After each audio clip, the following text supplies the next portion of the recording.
నమస్కారం. నేను మీ జాహ్నవి. మనతో ఉన్నారు ప్రముఖ జ్యోతిష్య వాస్తు పండితులు, జ్యోతిష్య వాస్తు శిక్షణ నిపుణులు, లలిత ఉపాసకులు బ్రహ్మశ్రీ నానాజీ పట్నాయక్ గురువు గారు. సూక్ష్మంలో 100% మోక్షం ఈ ప్రత్యేక కార్యక్రమం ద్వారా మన సనాతన ధర్మం ప్రకారం, మన హిందూ సంప్రదాయం ప్రకారం ప్రతి నిత్యం ఆ రోజుకున్నటువంటి విశిష్టతలు తెలియచేస్తూ, ముఖ్యంగా పర్వదినాలకు సంబంధించి కానీ, ప్రత్యేకమైన విశిష్టతలకు సంబంధించి కానీ ఎంతో చక్కగా మనకున్న ప్రతి ధర్మ సందేహాన్ని ఎప్పటికప్పుడు నివృత్తి చేస్తూ ఉంటారు కదా మన నానాజీ పట్నాయక్ గురువు గారు. మరి ఈ రోజు కామిక ఏకాదశి, మరి ఈ ఏకాదశి విశిష్టత ఏమిటి అనేది గురువు గారి మాటల్లో డీటెయిల్గా తెలుసుకుందాం. నమస్కారం గురువుగారు. శ్రీమాత్రే నమః. గురువుగారు, ఈ రోజే కామిక ఏకాదశి. సో మరి కుదరలేదు కాబట్టి ఈ రోజే తీసుకోవాల్సి వస్తుంది.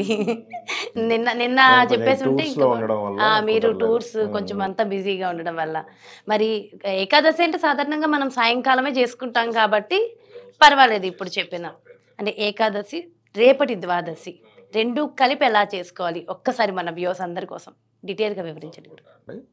అయితే ఇక్కడ ఫస్ట్ ఆఫ్ ఆల్ ఏంటంటే దీనికి ఎందుకు కామిక ఏకాదశి, కామ్యము నెరవేర్చేటువంటి ఏకాదశి. ఇన్ని ఏకాదశులు ఉండగా ఈ పర్టికులర్ మంత్లోనే ఎందుకు అంటారు దీన్ని, ఇప్పుడే ఎందుకు వచ్చింది అంటే మనకి జ్యోతిష్ శాస్త్రంలో కామ్యస్థానాలు అని ఉంటాయి. మీ కోరిక, దీన్నే జ్యోతిష్ శాస్త్రంలో ఏం చెప్తారంటే ఫ్రీ వీల్ అని కూడా చెప్తారు. ఫ్రీ వీల్ మనకి భగవంతుడు ఏం చేశాడంటే, ఒకటి మన కర్మ కొద్దీ మనం పూర్వజన్మలో చేసినటువంటి కర్మ ఆధారంగా కొన్ని యోగాలు ఇస్తే, మీరు ఇప్పుడు చేసే ప్రయత్నం బట్టి కొన్ని యోగాలు క్రియేట్ చేసుకోవచ్చు అని చెప్తాడు. ఇప్పుడు కర్మ వల్ల కొంత వచ్చింది, కానీ నా ప్రయత్నం వల్ల కొంత. ఏది గొప్పదే అని అడుగుతుంటారు చాలామంది. ఏమని మన ప్రయత్నం గొప్పదా, దైవ అనుగ్రహం గొప్పదా అంటే రెండూ ఉండాలంటారు. రెండూ ఉండాలి. ప్రయత్నము, ఆ ప్రయత్నానికి సహకరించే దైవానుగ్రహం. కేవలం దైవానుగ్రహం ఉందండి, నువ్వు ప్రయత్నం చేయనంటే అట్లా. ఇప్పుడు భగవంతుడు అన్నాన్ని తీసుకొచ్చి నీ ముందు పెడతాడు ప్లేట్లో, నువ్వు కనీసం కలుపుకొని తినే ప్రయత్నం చేయాలిగా. అలా గాలిలోంచి ఎగురొచ్చి నోట్లో పడిపోదుగా, అంతే కదా. అన్నాన్ని బియ్యాన్ని ఇస్తాడు, కానీ వండుకునే బాధ్యత నీది కదా. వంట దేవుడే చేయాలి, ప్లేట్లోని తానే పెట్టాలి, ఎగురుకుంటూ ముద్ద నోట్లోకి వెళ్ళిపోవాలంటే అది కదా. అట్లా ఏంటంటే ఈ కామికా ఏకాదశికి ఉన్నటువంటి ప్రత్యేకత ఏంటంటే కామ్యము నెరవేర్చేటువంటి ఏకాదశి. ఎందుకు వచ్చింది దీనికి? జ్యోతిషాస్త్రంలో 3, 7, 11 స్థానాలని కామ్యస్థానములు అంటారు. 3, 7, 11. ఎందుకంటే 3 అంటే ప్రయత్నము, 7 అంటే కోరిక, 11 అంటే కోరిక తీరేటువంటి ఫుల్ఫిల్మెంట్ అంటారు. దాన్ని డిజైర్ ఫుల్ఫిల్మెంట్ స్థానం అంటారు ఏకాదశి స్థానాన్ని. అయితే ఈ ఏకాదశి ఎప్పుడు కూడా ఏంటంటే రవిచంద్రులు 1/5 యాక్సెస్లో కానీ 1/11 అంటే 3/11 ఆర్ 1/11 యాక్సెస్లో కానీ ఉంటారు రవిచంద్రులు. ఇలా ఉన్నప్పుడు ఏం జరుగుతుందంటే డిజైర్ ఫుల్ఫిల్మెంట్కి మరి ప్రతి ఏకాదశికి ఉండొచ్చు కదండి. ఈ ఏకాదశి ఎందుకు అంటే ఇప్పుడు రవి ఆత్మకారకుడు, మనలో ఉన్న ఆత్మకారకుడు రవిగా చెప్తారు. ఈ ఆత్మకారకుడు న్యాచురల్ 3rd హౌస్లో ఉంటాడు. దీనికి జ్యోతిషాస్త్రంలో 3వ స్థానాన్ని ఏమని చెప్పారంటే దారిద్ర స్థానము, ధైర్య స్థానము, కోరిక స్థానము 3వ స్థానంగా చెప్తారు. మీ సబ్కాన్షియస్ మైండ్లో ఏముంది అంటే 3వ స్థానాన్ని బట్టి చెప్తుంది. మీ వ్యక్తిత్వం ఏంటనేది 3వ స్థానాన్ని బట్టి చెప్తుంది. మీ ధైర్య సాహసాలు ఏంటనేది 3వ స్థానం బట్టి చెప్తారు. మీ అభిరుచి ఏంటిది అనేటువంటిది 3వ స్థానం బట్టి ఉంటుంది. ఇప్పుడు మన ధైర్యము, మన అభిరుచి, మనం చేసే సాహసము ఇవన్నీ 3వ స్థానం. మనం వీటినన్నింటినీ అధిగమిస్తేనే మన కోరిక నెరవేర్చుకుంటాం, అంతే కదా. అవును.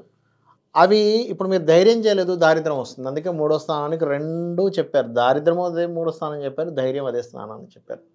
మీ ప్రయత్నము 3వ స్థానం చెప్పారు. ఇప్పుడు ఈ ప్రయత్నాన్ని కలిగించేటువంటి స్థానం ఏదైతే ఉందో అది 3వ స్థానంలో ఉంటుంది. అక్కడ ఆత్మకారకుడు వెళ్ళి కూర్చున్నాడు. ఇప్పుడు ఏకాదశి వచ్చింది, అందుకే కామిక ఏకాదశి. ఊరికే పెట్టలే ఆ పేరు. ఓకే, చాలా ఉంటుంది కదా, లాజిక్ ఉంటుంది దానికి. అయితే ఇప్పుడు ఏం చేయాలి అంటే ఈరోజు మహావిష్ణువుని సాయంత్రం పూట ప్రార్థించేటప్పుడు మీ యొక్క కోరిక ఏదైతే ఉందో, స్వామి ఇది ఇప్పుడు ఎప్పుడు కూడా గుర్తుపెట్టుకోండి, భగవంతుని కోరుకునేటప్పుడు నాకు ఇది ఇచ్చేసేయని కోరుకోవడం కాదు. నేను దీన్ని అర్హుణ్ణైతే దీనికి ఇది నేను నా యొక్క కామ్యం ఏదైతే ఉందో ఇది నేను పొందడం వల్ల నాకు ఎటువంటి ఇబ్బంది కలగదు అని అనుకుంటే, నాకు ఇది సరైనదైతే నువ్వు నాకు ప్రసాదించని కోరుకోవాలి. ఇప్పుడు కూడా తల్లిలాగా తండ్రిలాగా బిడ్డలకి తల్లిదండ్రి ఏది చేతికి ఇవ్వాలో అదే ఇస్తారు. ఇప్పుడు చిన్నపిల్లడికి కత్తి చేతికి ఇవ్వరు. ఒక 2 ఏళ్ల పిల్లడికో సంవత్సరం పిల్లడికో కత్తి చేతికి ఇస్తే ఏమవుద్దమ్మా, వాడికన్ను వాడి పొడుచుకునే ఛాన్స్ ఉంటుంది. అంతే కదా, ఎందుకంటే అది ఎలా హ్యాండిల్ చేయాలో తెలియదు, ఇలా అంటాడు, కనుబొడుచుకుంటాడు. అందుకని చిన్నపిల్లడికి ఎలా అయితే కత్తో నిప్పో రాయో చేతికి ఎలా అయితే ఇవ్వరో, తల్లి తండ్రి ఎలా అయితే మనకి ఇవ్వరో, అదేవిధంగా విశ్వం ప్రకృతి ఏదైతే ఉందో అదే అమ్మవారు, అదే భగవంతుడిగా మనం చెప్తూ ఉంటాం, పరమేశ్వరుడుగా చెప్తూ ఉంటాం. ఆ ప్రకృతి ఒక ఎనర్జీ రూపం అని మనం కొంతమంది భావిస్తూ ఉంటారు, సంథింగ్ ఎనర్జీ ఉందంటూ ఉంటారు. మన శాస్త్రాల్లో ఈశ్వరుడనో అమ్మవారనో విష్ణువనో చెప్తూ ఉంటాం. మీరు ఏదైనా ఒక కోరిక కోరేటప్పుడు అలాగే కోరుకోవాలి ఎప్పుడు కూడా. నాకు ఇది ఖచ్చితంగా ఇవ్వు అంటే మీరు మీ మీ మాటని సరే ఈ బాధపడదు ఇచ్చేస్తే రేపొద్దున తర్వాత వచ్చేటువంటి ఇబ్బందులు ఎలాంటివి ఉంటాయో మనకు తెలియదు. మీరు ఎప్పుడైతే అలా కోరుకున్నారో మీకు ఇబ్బంది అయితే ఆయన ఆపుతాడు, మీకు ఇబ్బంది లేకపోతే ఆయన ఇవ్వడు, గుర్తుపెట్టుకోండి. అంటే ఇబ్బంది లేదంటే ఇస్తాడు, మీకు ఇబ్బంది అయితే ఆపుతాడు. దీని మీద నేను మీకు వచ్చిన ఉదాహరణ చెప్తా. అంటే మీరు ఎందుకు చెప్తానంటే ఇది ఖచ్చితంగా కామిక ఏకాదశి అంటున్నారు కదండి, మరి మీరు చెప్పగలరా ఇది ఖచ్చితంగా తీరిపోతుంది అంటే తీరుతుందనే చెప్తాను. బట్ మీరు ఇలా కోరుకున్నప్పుడు తీరకపోవడం కూడా మంచిది అనడానికి ఒక ఉదాహరణ చెప్తాను నేను మీకు. దాదాపుగా ఒక 10 ఏళ్ల క్రితం 8 ఏళ్ల క్రితము ఇలాగే ఈ కామిక ఏకాదశి వచ్చినప్పుడు ఒక అతను నన్ను అడిగాడు, సరే ఈ కామిక ఏకాదశి అంటారు కదా, ఎలాంటిది కోరిక తీరుతుందయ్యా, మీరు చేసుకుంటే తీరుతుందన్న. ఆయన సేమ్ యాజ్ ఇట్ ఈజ్ చేశాడు, ఆయన కోరిక తీరలేదు. నిజం చెప్తున్నా చూడండి, తీరలే. ఆయన వచ్చి అన్నాడు, ఏంటి మాస్టారు కామిక ఏకాదశి అన్నీ తీరుతాయి అన్నాడు, నాకు తీరలేదు, ఏంటి సార్ ఇట్లా అయిందంటే ఏం కోరుకున్నారు మీరు అని అడిగాడు. మా మొత్తం టీము విదేశాలకు వెళ్తున్నాం, అందులో నేను కూడా వెళ్ళాల్సింది ఉంది, కానీ నా పేరు మిస్ అయింది, వాళ్ళు వెళ్ళిపోయారు, వాళ్ళందరికీ తీరింది, పూజ చేసిన వాడు నాకు తీరలేదు అన్నాడు. లేదయ్యా మీరు మనస్ఫూర్తిగా చేశారా అంటే నా డౌట్స్ నాకు ఉంటాయి కదా, మనస్ఫూర్తిగా చేశారా, ఏకాగ్రతగా చేశారా, అన్నీ సక్రమంగా చేశారా, నెగిటివ్ ఏమి థాట్స్ అనుకోలేదు కాబట్టి ఏమనుకోలేదు సార్ అన్నారు. అయితే మీకు ఇది మంచిగా జరుగుతుంది, మీరు గమనించండి అన్న. ఇక్కడ జరిగిన విషయం చెప్తాను చూడండి. ఈ టీం అంతా ఒక ఏజెన్సీని నమ్ముకొని విదేశాలకు వెళ్ళారు, అది ఫేక్ ఏజెన్సీ. వాడు అక్కడికి తీసుకెళ్ళి వాడు చేతులు ఎత్తేసాడు, నాకు తెలియదు మీరే ఎత్తుక్కోండి. వాళ్ళందరూ ఎంతమంది అయితే వెళ్ళారో వాళ్ళందరూ అల్లాడిపోయి రిటర్న్ వచ్చారు. ఈయన కూడా వెళ్ళి ఉంటే పరిస్థితి ఏంటి? అనవసరంగా డబ్బులు వేస్ట్, అక్కడంతా గందరగోళంగా అయ్యేది, అంతే కదా. భగవంతుని కోరుకొని చేసినందుకు నీకు ఇది కరెక్ట్ కాదని ఆపడం కరెక్టా, మీకు ఇది ఇవ్వడం కరెక్టా? ఇప్పుడు చెప్పండి. ఆపడమే కరెక్ట్. అలా భగవంతుని నమ్ముకొని మీరు కోరుకున్నప్పుడు ఏం జరుగుతుందంటే, మీకు అది ఇస్తే ఇబ్బందా, ఇవ్వడం కరెక్టా కాదా, ఒక పిల్లవాడికి కత్తి చేతికి ఇవ్వడం కరెక్టా కాదా అని తల్లి ఎలా ఆలోచిస్తుందో భగవంతుడు అలా ఆలోచించి మీకు ఇస్తాడు, గుర్తుపెట్టుకోండి. అందుకని భగవంతుడిని అడిగేటప్పుడు ఎలా అడగాలి, తల్లి నా కోరిక ఇది, నా సంకల్పం ఇది నాకు మంచి చేసేటట్టయితే నా చేతికి ఇవ్వు, ఇది నాకు మంచి చేసేది కాదనుకో నాకు ఇవ్వక ఇంకోటి ఇస్తావు, నాకు తెలుసు నేను చేసే పూజకి ఫలితం ఇంకోటి ఇస్తావు, ఇంకో రూపంలో ఇస్తావు, నేను నీకు భక్తిగా నీకైతే పూజ చేస్తున్నాను అనుకొని అడగండి అంట. నేను ఇందాక చెప్పిన దాంట్లో ఖచ్చితంగా ఆయన జరిగిన తర్వాత రియలైజ్ అయ్యాడు. ఆయన అయ్యి నిజమే సార్ మీరు చెప్పింది కరెక్ట్. మళ్ళీ 15 days తర్వాత నాకు కాల్ చేశాడు, కరెక్టేనండి నాకు రాకపోవడం ఎంత మంచిదైంది, ఇప్పుడు వాళ్ళందరూ ఇబ్బంది పడుతున్నారు, నేను ఆ క్షణంలో నేను చాలా బాధపడ్డాను, పూజ లేదు ఏమీ లేదు అనుకున్నాను, కానీ నిజంగా రియల్లీ గ్రేట్ అన్నాడు. ఓకే, సో భగవంతుడు ఏది చేసినా మన మంచికే అనుకోని మీరు నమ్మకంగా చేయాలి పూజ. ఒకటి ఇవ్వలేదు అంటే మీకేదో ఇబ్బంది ఉంది, పిల్లవాడికి కత్తిస్తే, సంవత్సరం పిల్లవాడికి కత్తిస్తే కన్ను పొడుచుకుంటాడు, ఇవ్వకపోతే వాడి కన్నులు ఎలా అయితే ఉంటుందో అలా ఉంటుంది, గుర్తుపెట్టుకోండి. అయితే ఈరోజు ఖచ్చితంగా ఇది చేస్తే బాగుంటుంది, మనకు మంచి జరిగేది ఏదైనా చెప్తాను. ఫస్ట్ ఆఫ్ ఆల్ ఏంటంటే ఏకాదశిని కొంతమంది కలశం పెట్టుకొని చేసే వాళ్ళు ఉంటారు, సహజంగా పూజ చేసుకునే వాళ్ళు ఉంటారు. ఫస్ట్ ఆఫ్ ఆల్ ఏకాదశి ఎప్పుడు కూడా గుర్తుపెట్టుకోండి, ఫుడ్ అంటే ఎప్పుడైనా ఏకాదశి చేసేటప్పుడు మనం తినే ఆహారం మీద జాగ్రత్త వహించాలి. అంటే ఏమిటి, మీకు శక్తి ఉంది ఏమి తినకుండా ఉండడం మంచిది, ఇమ్యూనిటీ పవర్ని పెంచుతుంది ఏకాదశి ఎప్పుడు కూడా. లేదండి శక్తి లేదు, పళ్ళు ఫలాలు లాంటివి తినవచ్చు. ఓకే, రెండవది మీరు చేసే ప్రతి పని విష్ణువుకి అర్పిస్తూ చేయాలి. ఇప్పుడు ఇంట్లో కూర్చొని నేను పూజ చేసుకుంటూ కూర్చొని ఆఫీస్కి వెళ్ళకపోతే బాస్ ఊరుకోడు, పనులు ఆగిపోవచ్చు. బాస్ ఊరుకోపోయినా మీకు బిజినెస్ ఉంటే మీకు పనులు ఆగిపోవచ్చు. మీరు చేసే ప్రతి పనిని విష్ణువుని తలుచుకుంటూ చేయండి, అదే ఏకాదశి యొక్క పూర్తి ఫలితాన్ని ఇస్తుంది.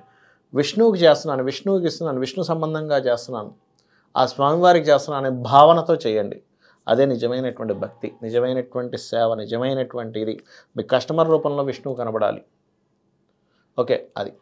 అలాగే సాయంత్రం సమయంలో ఇప్పుడు కొంతమంది సగం చేస్తారు, సగం పూట మాత్రమే ఉండగలరు. ఉండలేను, హెల్త్ ప్రాబ్లం ఉంది, తినండి, తప్పేం కాదు. బట్ వీలైనంత మట్టుకు ఉండగలనంటే మాత్రం అలా ఏమీ తినకుండా ఉండడమే ఏకాదశి యొక్క ప్రత్యేకత. విష్ణువు కర్పిస్తూ విష్ణువు దాంట్లోనే ఉంటే అందులో మైమర్చిపోవడం. ఓకే, ఇంకోటి ఏంటంటే ఈరోజు వీలైనంత మట్టుకు విష్ణు సహస్రనామాలు ఎంత వింటే అంత మంచిది. వీలుంటే శివాలయంలోకి వెళ్ళి వినండి, చక్కటి ఫలితాలు వస్తాయి దానివల్ల. శివాలయంకి వెళ్ళి. ఓకే, అంటే ఈ రోజు రేపు ద్వాదశి కలిపి చేసుకోవాలి అంటారు కదా గురుగారు, ఏకాదశి ద్వాదశి. ఇప్పుడు కూడా ఏకాదశి ద్వాదశితో కూడిన ఏకాదశి చెయ్యాలి, దశమితో కూడిన ఏకాదశి చెయ్యకూడదు అని చెప్తుంది శాస్త్రం. ఎందుకంటే దశమితో కూడిన ఏకాదశి చేస్తే సంతాన నష్టం జరుగుతుంది, ద్వాదశితో కూడిన ఏకాదశి చేస్తే మీ కామ్యం నెరవేరుతుంది. ఇది నిజం. సో అంటే ఈ రోజు ఉపవసించిన వాళ్ళు రేపు విడిచిపెట్టి రేపు ద్వాదశి నాడు కూడా చక్కగా పూజ చేసుకుంటే సరిపోతుంది. యాక్చువల్గా ఏంటంటే ఏకాదశి రోజు మీరు ఉపవసిస్తారు, ఎవరైనా కొన్ని పద్ధతుల్లో ఏంటంటే వాళ్ళని పిలిచి భోజనం పెట్టడం, ద్వాదశి రోజు ఎవరైనా అతిథిని పిలిచి భోజనం పెట్టడం చేస్తుంటారు. ఇంకా చెప్పాలంటే మన సనాతన ధర్మంలో ఖచ్చితంగా రోజు ఎవరో ఒక అతిథికి భోజనం పెట్టాలని ఉంది శాస్త్రంలో. తినకూడదు అట్లా. ఒక అతిథికి కనీసం భోజనం పెట్టేవారు. పాతకాలంలో అయితే అతిథి రాకపోతే వాళ్ళు భోజనం చేయడం మానేసేవారు.